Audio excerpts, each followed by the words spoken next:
오늘 우리에게 주시는 하나님의 말씀은 마태복음 1장 1절과 18절부터 21절까지의 말씀입니다. 마태복음 1장 1절과 18절부터 21절까지의 말씀. 이 계시의 말씀을 봉독하는 동안에 살아계신 하나님의 음성을 친히 들으실 수 있게 되길 바랍니다.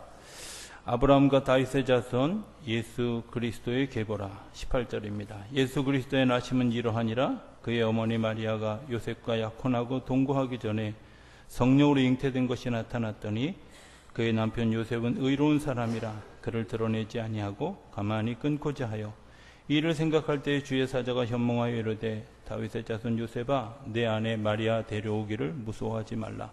그에게 잉태된 자는 성령으로 된 것이라. 아들을 낳으리니 이름을 예수라 하라. 이는 그가 자기 백성을 그들의 죄에서 구원할 자이심이라 하니라. 아멘. 오늘 함께 예배하게 돼서 행복한 분들이 여러분, 박현영 집사님 같이 예배하게 돼서 행복합니다. 콕 찍는 이유는 하나님이 주시는 위로로 아버지를 잃은 슬픔을 잘 이기시라고. 우리 이 장로님 계신 맨 뒤쪽 쪽에 계신 남자분, 제가 성함을 처음 뵈서 잘 모르는데 같이 예배해도 행복합니다. 네, 고맙습니다. 우리 허영현 집사님, 우리 두 아이 피아노 가르쳐준 선생님인데 오늘 서울에 교육 왔다가 같이 예배하게 돼서 행복합니다. 저 뒤에 위에도 조명이 잘 김봉춘 집사님 내외가 또 오랜만에 헤어스타일도 바꾸고 같이 예배에 대해 행복합니다. 더위를 잘 이겨주셔서 감사합니다. 너무 덥죠, 그죠? 9월달까지 이어진다고 하는데 잘 이기십시오. 더위에 지면 열매가 없습니다. 승리하는 그런 한 주간이 될 수 있게 되기를 기대합니다. 20년쯤 전에 두 가지 제목의 책이 제 눈길을 끌었습니다. 하나는 노라고 대답할 줄 아는 그리스도인, 그 다음에 거꾸로 보는 믿음. 이런 책 표지가 아예 거꾸로 되어 있는, 하나는 대장간에서 하나는 홍성사에서 나온 책인데 그 책들을 이렇게 보면서 이런 마음이 들었습니다. 사실 그동안 한국교회의 굉장히 주된 메시지는 순종해라, 아멘 이런 것이었는데 노라고 대답할 줄 아는 그리스도인, 이 말이 좀 이렇게 마음에 부딪혀 왔습니다. 세상을 바로 봐도 시원치 않은데 거꾸로 봐야 되는 믿음이라고 하는 이야기가 생소하게 좀 다가왔던 그런 책들입니다. 물론 본질은 다 같습니다. 거꾸로 뒤집어서 입체적으로 보아야 한다라는 말과 세상의 악에 대해서 아니라고, 노라고 대답할 수 있어야 된다. 어떻게 보면 이미 이런 시대가 올 것을 예언자적인 그런 마음을 가지고 이렇게 썼던 책들이 아닌가, 이런 생각을 하게 됩니다.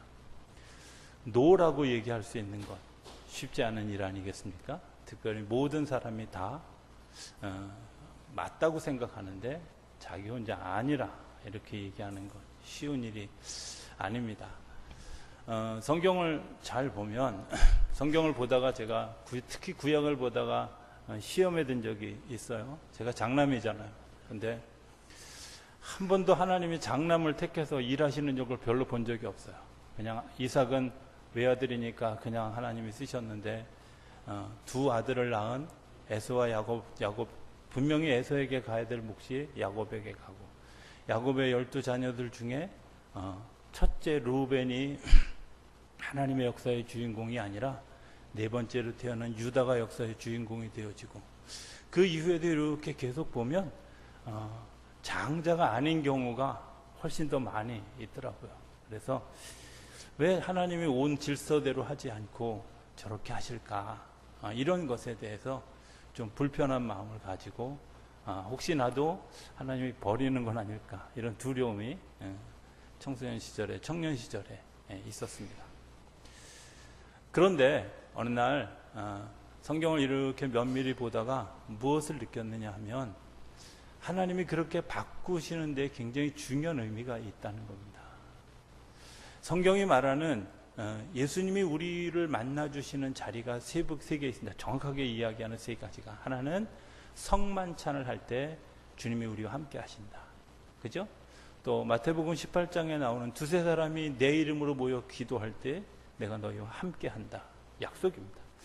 세 번째는 지극히 작은 소자에게 행한 것이, 곧 내가 어려운 사람, 소외된 사람을 돌보는 그 자리에서 주님을 만날 수 있다는 거죠. 어떻게 생각하면 그 시간이 굉장히 순간적이고 찰나적인 시간인데, 그 시간이 어쩌면 내가 가지고 있는 마음의 표현들을 가장 잘 드러내는 그런 시간이다. 하나님이 유다를 택하게 된 배경이 무엇일까 하는 것을 성경을 보면, 성경 창세기 37장에 이런 이야기가 나옵니다. 요셉의 형들이 요셉을 불편하게 여깁니다. 그리고 죽이기로 작정하고 웅덩이에 집어넣어서 이제 짐승에게 해를 당하도록 그렇게 이제 이야기하는데, 그때 유다가 나서서 뭐라고 얘기하냐면, 아랍에서 오는 상인들을 보면서 우리가 이 동생을 죽인들 뭘 얻을 수 있겠느냐, 차라리 이 아이를 그 애굽의 상인들, 애굽으로 가는 상인들에게 팔자, 이런 이야기를. 우리가 이제 쉽게 생각하면 유다의 이 이야기가 쉬운 얘기같이 여겨지지만, 형제들 다 모두가 적개심을 가지고 이 아이를 죽여야 된다고 생각하는 그때에 아닙니다. 우리가 이 아이의 생명을 살려주자 하는 그런 마음을 가지는 일은 그렇게, 또 그것을 표현하는 일은 그렇게 쉬운 일은 아닙니다. 그런데 그 쉽지 않은 일을 한 그 유다가 나중에 예수님의 계보를 쭉 이어가는 그 계보의 한 자락에 이 유다가 있다는 겁니다. 모두가 다 이 아이를 죽여야 된다고 할 때 살리려고 하는 몸부림, 살리려고 하는 그런 그 애를 쓴 그 모습이 유다 지파를 통해서 예수님이 나오게 하는 굉장히 중요한 모티브가 된다는 겁니다. 그런가 하면 오늘 성경에 나오는 마태복음 1장 1절 이후에 나오는 이야기 가운데 여인이 4명이 나옵니다. 우리가 잘 모르는 분들을 위해서 제가 이름을 열고 하면, 첫 번째 나오는 인물이 다말이라고 하는 인물이고요. 두 번째 나오는 인물이 룻기의 주인공인 룻이라고 하는 사람이고, 세 번째 주인공이 우리아의 아내 밧세바이고, 그리고 네 번째 주인공은 마리아입니다. 우리가 이제 잘 아는 것처럼 족보에는 거의 대부분 남자들만 들어가는데, 그 족보 속에 이 여인에게서 이 여인을 통해 이런 일들이 일어났다, 계보가 이어졌다. 그냥 단순하게 그냥 이렇게 다 부인들을 집어넣은 것이 아니라 이 특별한 일들을 삽입한 것 때문에 이분들이 어떤 역할을 했는가 하는 것들을 우리에게 이야기해 주고 있습니다. 다말이라고 하는 사람 이야기는 창세기 38장에 나오는데, 유다의 며느리입니다. 유다가 어느 날 당신의 아들을 장가를 보냅니다. 그 엘이라고 하는 큰 아들을 장가 보냈는데, 이 엘이 성경에 보면 하나님의 보시기에 악한 여서 하나님이 그를 죽였다, 이렇게 성경에 표현합니다. 그런데 우리가 잘 아는 것처럼 이스라엘은 자녀를 낳는, 생명을 낳는 일들이 축복 중에 축복입니다. 그리고 그것을 끊어지게 하는 사람 중에, 끊어지게 하는 것은 저주 중에 저주입니다. 그래서 동생하고의 그런 관계를 통해서 대를 이어가는 일들을 아주 자연스럽게 합법적으로 할 수 있도록, 그것이 예수님 시대에도 그렇게 되어졌던 것을 우리가 봅니다. 그래서 오난이라고 하는 둘째 아들하고 이제 그 형수와 결혼을 하게 했는데, 이 오난이라고 하는 아들도 형수가 그렇게 했던 것이, 형이 죽은 것이 마치 그 저주처럼 생각해서 같이 하기를 거부하다가 결국은 죽게 되어졌습니다. 물론 셀라라고 하는 세 번째 아들이 있는데 이 아들이 너무 어리니까, 그리고 유다가 생각할 때에 이것이 마치 다말이라고 하는 사람의 저주처럼 생각해서 다말을 친정으로 보내면서 이렇게 약속을 합니다. 셀라가 성장하기까지 기다려라. 그렇게 기다렸는데 이 셀라가 자라기까지 아무런 기별이 없는 겁니다. 그런데 그 와중에 유다의 부인이 죽고 어느 날 홀로 되어졌을 때 이 다말의 친정 쪽으로 이 유다가 사냥 원정을 떠납니다.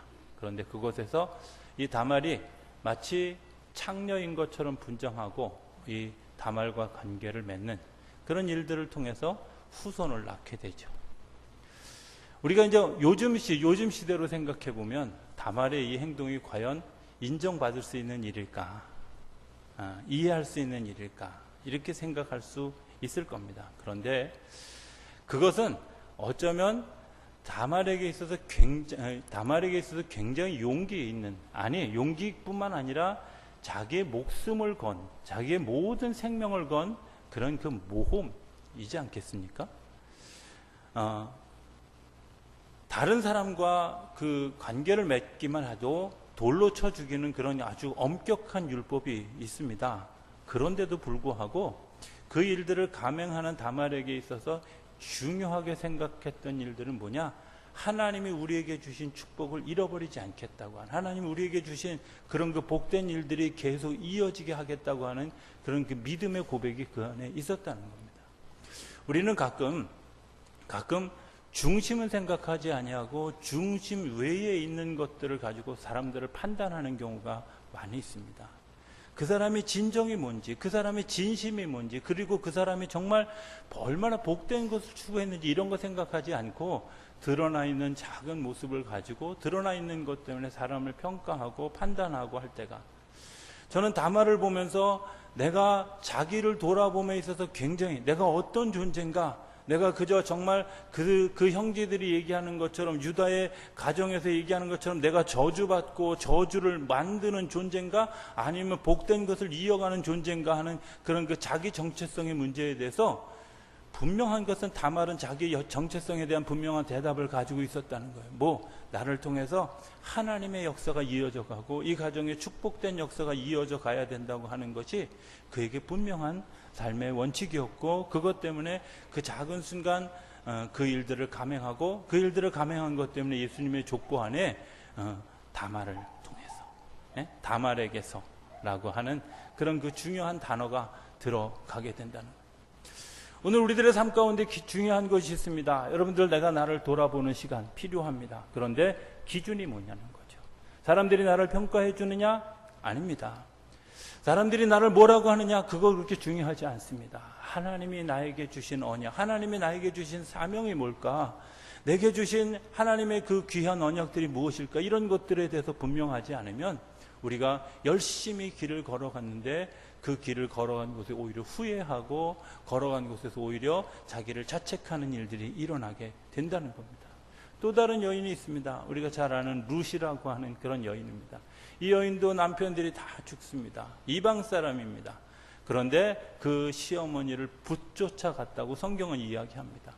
또 다른 며느리 하나는 시어머니와 입 맞추고 떠나간 반면에 이 여인은 붙쫓았다, 붙들고 쫓아갔다. 성경이 이렇게 기록하고 있습니다.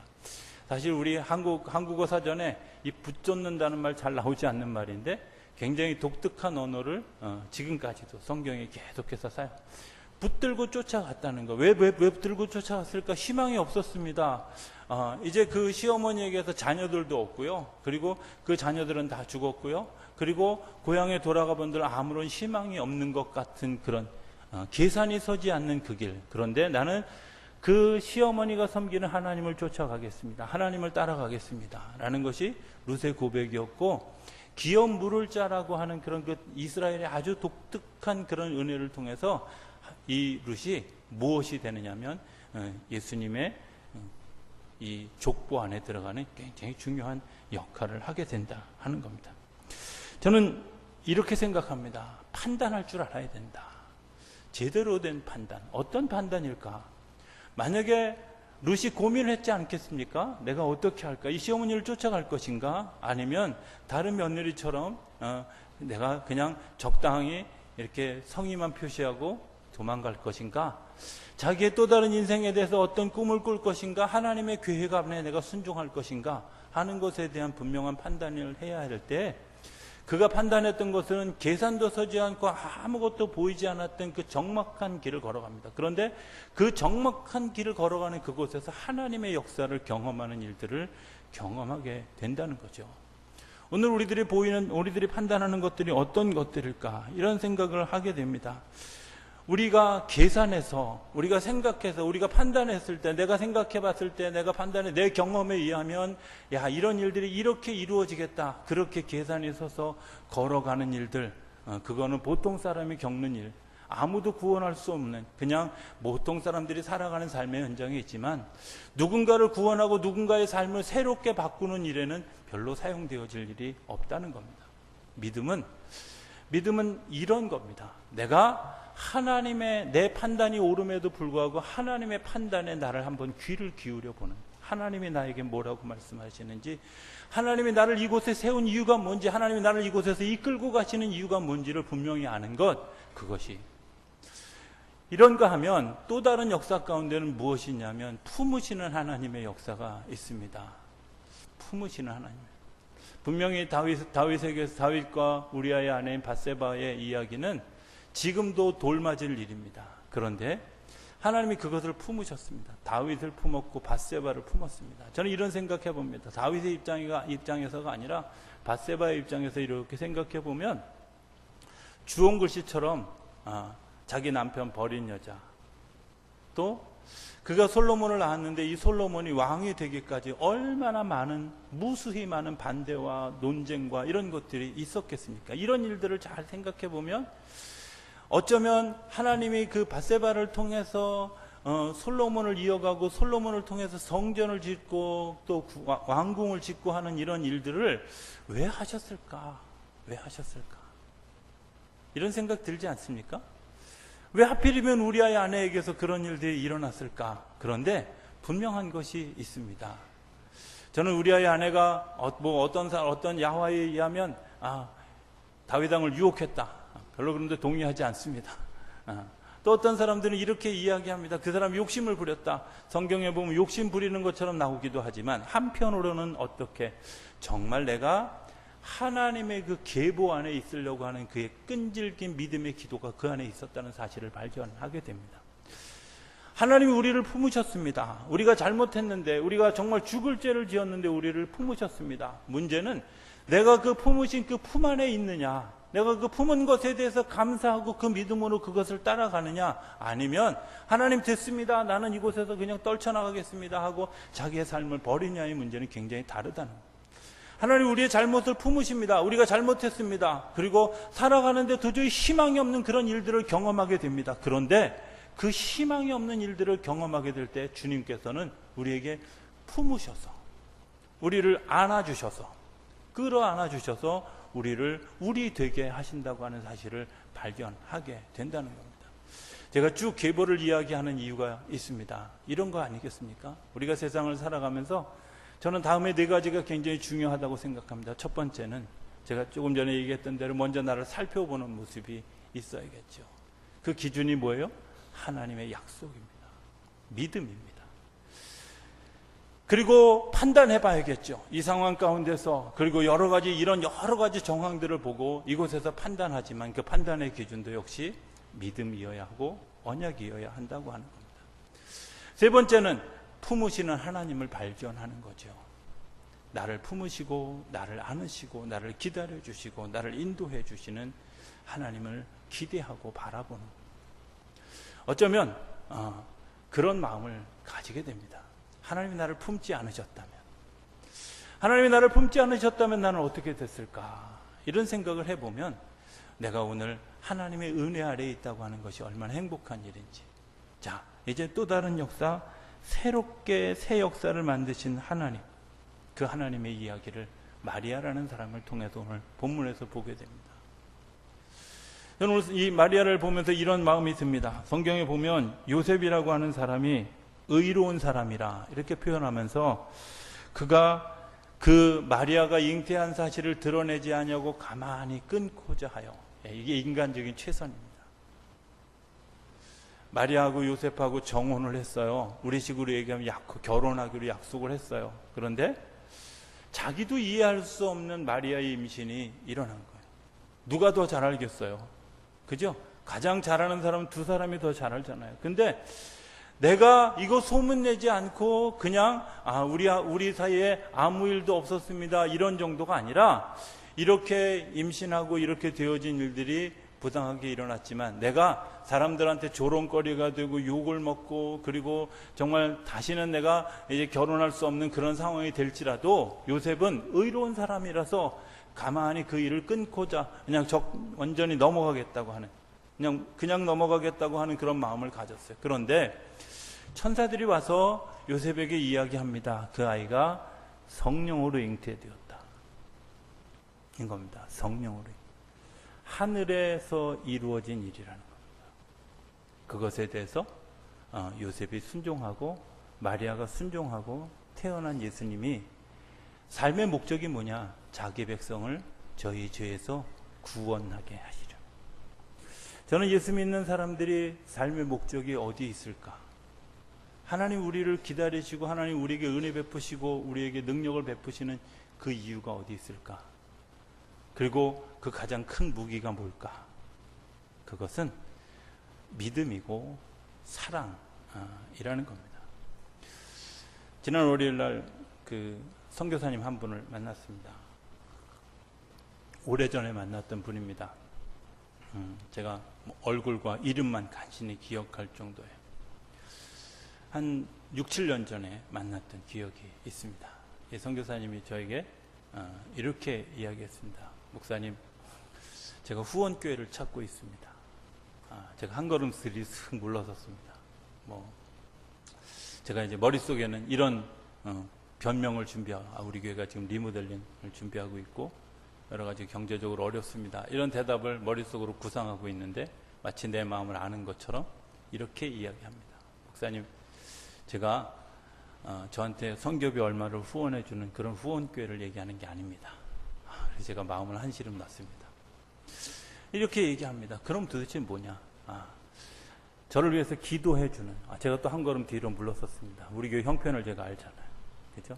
정말 그분의 이름을 붙들고 기도할 만한 사람이 얼마나 있을까? 이런 마음. 그런데 그분이 또 이렇게 얘기하는 겁니다. 그것도 아닙니다. 그럼 도대체 뭐야? 이런 생각이 듭니다. 목사님, 제가 찾고 있는 후원교회는 이런 겁니다. 제가 선교지에서 선교 활동을 하다가 잘못했을 때도 그늘이 되어주고 믿어주고 다시 일어설 수 있도록 기다려주는 그런 목사님과 교회를 찾고 있습니다.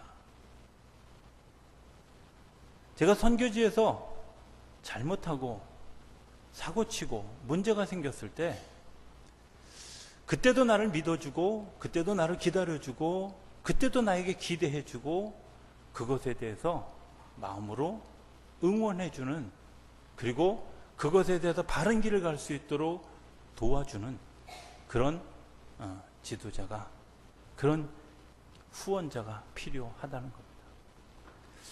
제가 순간적으로 마음에 확 와닿았던 마음이 있었습니다.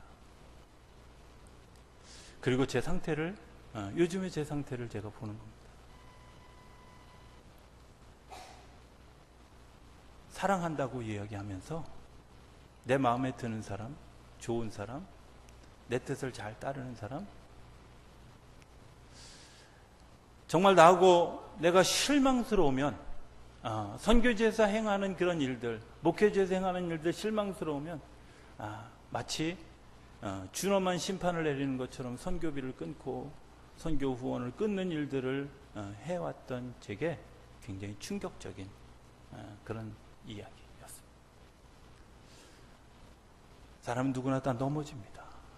사람은 누구나 다 실수합니다. 아니, 오늘 하루를 사는 것도 힘겹습니다.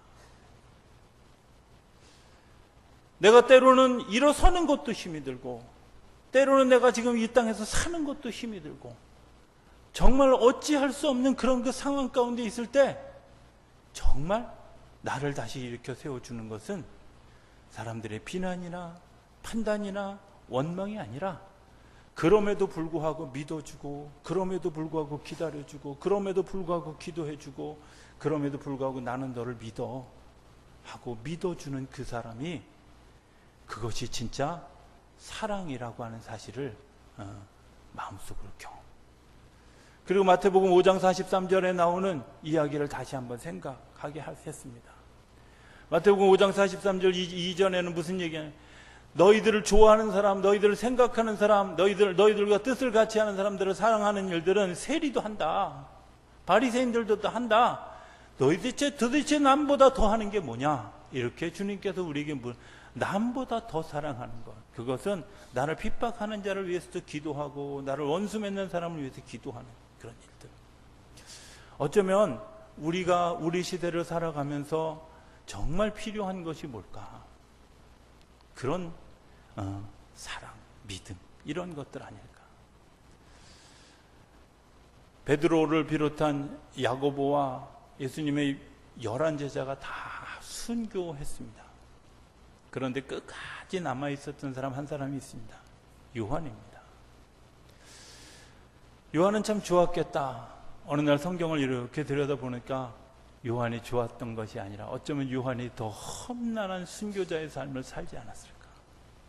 믿음이 없는 시대에 믿음을 이야기하고, 하나님의 나라가 희망이, 하나님의 나라가 보이지 않는 세상에서 하나님의 나라를 이야기하고, 하나님이 나에게 베풀어 주셨던 그 사랑을 가지고 세상을 사랑하면서 세상을 품에 안는 그 요한의 삶이 어쩌면 진짜 순교자적인 삶. 저는 순교는 죽어서 하는 순교인 줄 알았습니다. 죽어서 하는.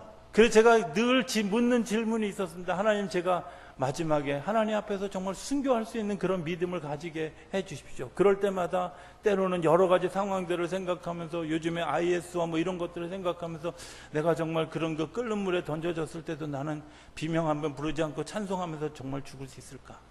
그런데 제가 그날 깨달았던 것은, 그것도 순교지만 더 큰 순교는 이 세상에서 살아가면서 나를 반대하는 사람, 나를 핍박하는 사람, 나를 조롱하는 사람들과 더불어 살아가면서 그들을 사랑하는 일들이 진짜 순교일지 모른다. 실망시키고 좌절시키고 넘어지게 하는 그 사람들을 사랑하는 그 일이, 저는 오늘 예수님의 이야기 가운데서 그것을 보았습니다. 수많은 실망시키고 좌절시키는 일들을 하나님이 보았습니다. 저들이 구원받아야 될 대상인 것을 분명히 하나님이 아셨습니다. 그런데 그 구원받아야 될 대상, 실망한 대상, 너무 가슴 아프게 하나님의 마음을 실망시켰던 그 대상들을 향해서 당신의 아들 예수를 세상에 보내시면서 죽게 하고 그들을 구원할 계획을 세우시는 하나님이 오늘도 우리를 사랑하셔서 그 일들을 행하시는 그런 일들을, 내가 가치 있어서 하나님이 나를 사랑할 만한 그런 자격이 있어서 사랑하신 것이 아니라, 자격이 없음에도 불구하고, 아무런 희망이 없음에도 불구하고, 아무런 기대할 만한 무엇이 없음에도 불구하고 우리를 사랑해 주시는 그 사랑으로, 그리고 그 역사의 프로세스를 통해서 예수님이 이 땅에 오셨다는 사실입니다. 저는 오늘 예수님이 우리에게 베풀어 주셨던 성찬을 같이 나누고자 합니다. 저는 오늘 특별한 성찬이 되어줄 수 있게 되기를 기대합니다. 어떤 성찬이냐? 주님이 우리 안에 들어오시는, 주님의 사랑이 우리 안에 들어오시는, 주님이 우리를 구원하시고자 하는 그 열망이 있는 기도가 우리 가운데 들어오는 그런 성찬이 되어줄 수 있게 되기를 기대합니다. 여러분들 안에 주님의 생명의 피가 들어가는, 그래서 그것을 통해서 우리의 생명이 다시 새롭게 일어나는 그런 성찬이 되어지게 되기를 기대합니다.